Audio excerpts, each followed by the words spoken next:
Last time on Shadow Piece, the last battle of the first round started, and oh boy, did it start in a big way almost no one expected. Sanji, the disciple of the right-hand man of the Shadow Emperor Gecko Moria, versus Eric, the student of the right-hand man of the Red-Hair Emperor Shanks. In some ways, this could also be seen as a battle between these two forces, not even taking into consideration that Sanji also learned a bit from his brother-in-laws Oven and Katakuri.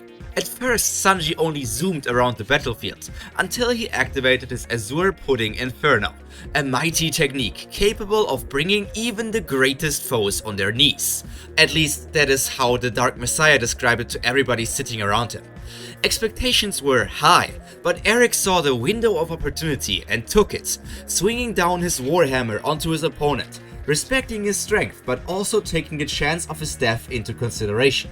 The sound of metal on metal surprised everybody in the audience, besides the Strawhat Pirates. Even Eric himself was staggered for a fraction of a second, but what really made all of the viewers scream out reactions was what they saw after the giant lifted his hammer again. They couldn't help themselves but say their reactions out loud. Disformed and pressed together like an accordion, Sanji looks smashed into a mini version of himself. No human body should be able to look like this when they are still alive, and yet Sanji seems to be mostly fine. Even though the blue flames remains burning, its intensity and size diminished in accordance to the size of the user's body. But if there is one thing science has proven, it is how heat interacts with other things. In warm temperatures, blood vessels and also metals dilate or widen.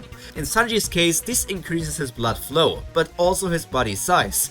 For the sake of you non-Haki users, we will slow everything down. Otherwise, you would miss a lot of the things happening on this battlefield right now. As previously said, heat is a key to expand certain things, and in almost no time at all, the Azure flames spread across Sanji's entire body. This process is enough to return the child husband back to his original size, and the flame quickly returns to only one of his legs. However, his skin has a light gleam to it now, similarly to a weapon that has just been forged. Eric could not allow his opponent to recover any more than this. Using his hammer as a bat, he swings it at full force towards his target. However, as he felt almost immediately, his attack didn't connect with anything. Sanji must have dodged it, and the answer becomes apparent just after this thought. On top of his hammer, the blonde man is casually standing. Not only did he evade the massive metal weapon, but he climbed or jumped on it as well, all without Eric noticing until he actively searched for his opponent. Once more, there's no time to react. Before he could even think about his next step, he felt the foot of the human on his face. The immense power combined with his speed result in tremendous damage. The hammer user slides backwards from the impact and his nose starts bleeding. A simple swipe to get the blood out of there and he recollects his composure. Since before the fight started, he knew that there was no way of him winning in the speed department, but there is something he is very confident in, and that is his battle IQ. All the hypothetical battles Backman made him go through, made him develop an incredible keen sense for strategy, and gave him the ability to understand the flow of a battle. Even if someone thinks that they are moving randomly, there actually is a pattern behind their movements. A thing like true randomness simply cannot exist. All he has to do is find that pattern in Sanji's fighting style, and then the battle will for sure be in his hands. Obviously, achieving that is easier said than done. Kicks from all directions fly towards Eric's body. Minimizing the damage is the best he can do at this point of time. Sanji is a remarkable enemy, but so is Eric. The representative of the Strawhat Pirates may look good on the outside, but that first hammer hit really messed up his insides. Not even genetic modifications can nullify all damage. A saving grace is that he can outspeed the Elbafian giant, otherwise this would turn sour pretty quickly. Like a meteor shower, the cook continues to chip away at his enemy. His own stamina won't be a problem, but the Red Hair apprentice doesn't in any way appear sluggish either. A series of attacks is the best he can do. Whenever he thinks even for a second about what to do next, either the hammer or Eric's body come in for an attack. The enjoyment of all the spectators can be felt. This is an ultra battle, worthy being in the Winter Solstice Festival tournament. For dozens of minutes, this bombardment continues. But the time Sanji can cleanly connect with his target decrease every minute. And finally, over 30 minutes into the fight, it happens. You can see it. The pattern lies clearly before my eyes now. Sanji the human, ready or not, here I come! Taking the initiative, Eric moves at his own top speed directly into the path Sanji wanted to take. Hammer in hand and the head flying towards the human. As Sanji was already in the middle of his own attack, he can't dodge or block. Instead, it turns into a head-on, or rather feet-on clash.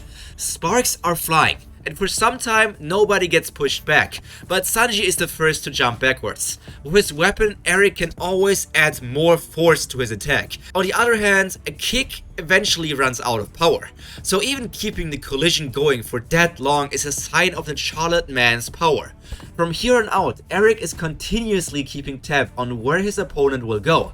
No attack lands on him anymore, they all just turn into contests of strength and durability. One after the other, specks of metal fly through the air. The crowd is going wild, and Sanji's teacher especially so. He's way smaller than the other people in the seats next to him, but here he is shaking their entire bodies out of excitement. One can only hope that they won't suffer from any shaken impact syndrome. Kick versus hammer. The showdown doesn't stop until one can't be used anymore. With every attack, both sides adjust their angles ever so slightly to get their upper hands. Minor details can be the deciding factor in a confrontation of this level. Unlike the battles before them, these two have kept the destruction to a minimum. But that doesn't mean that they are in any way weaker than the other participants of this tournament. You could just say that their power is more concentrated onto a single point, rather than into a giant surface. That gets only more proven right with the gusts of wind getting created every time Sanji and Eric's respective weapons come into contact. Neither side is giving the other room for any mistakes. This battle is going the whole way. Only when one is unable to fight, this will stop. Keeping the Azure Pudding Inferno ignited is also sapping Sanji's stamina, but as long as this fight doesn't continue for more than half a day, he will be fine. In Sanji's head, he already has a plan to win it. Eric might have a grasp on some sort of patterns, but Sanji is a genius when it comes to schemes, and this plan has already started a long time ago. All of it unbeknownst to probably one of the smartest giants of the nation of Elbaf. The never-stopping clashes for the next hour only play right into Sanji's hands, the exact hands that remain ever so cool in his pockets. However, it is not like Eric doesn't have a strategy either, and together with his remaining trump card, he wants to finish this battle all in accordance to the rules set up by King Odin for this tournament. Battle 1 ended with a KO, Battle 2 finished after Bronya surrendered, and Battle 3 was the first to use the ring out rule to determine the victor. These are all the winning options, and Eric has a clear favorite out of those. Now that he has faced Sanji for a good amount of time, this is the best option before any unforeseen accidents could happen.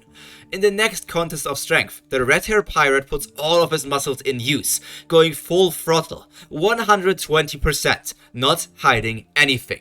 The point of impact may be several meters above the floor, but in this exchange, cracks still form on the ground. Both fighters get pushed backwards, but remain on their feet. As the initiator and the one who used more power, Eric remains in a more stable position. Meanwhile, Sanji recoils all the way to the edge of the arena, even needing to take out his hands to wail them around to remain in the ring.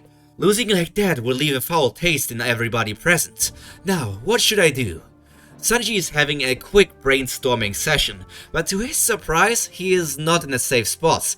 Eric, now lying on the ground with his hammer in front of him, is taking aim, and by pressing a button on his weapon, a bullet gets shot out. The similarities to his teacher keep on stacking up, and a gigantic bullet is making its way towards Sanji. What will the unexpected human do in this situation? Find out in the next time on Shadow Piece. Because this is the end of today's episode. I hope you enjoyed it, because things are heating up. Not only is Sanji recovering from a devastating hit, but now Eric has revealed his trump card. This hammer is not only a weapon that can be used to strike down enemies, it actually has some sort of sniper gun hidden inside of it, and now he's using that to attack Sanji from a distance. A surprise I think nobody of you could expect, but it is something that can change the flow of this battle. I hope you look forward to the next episode, because this is all from me for today. All that's left to be said is stay happy, stay healthy, and most importantly, stay cultured. Pyro out. Bye!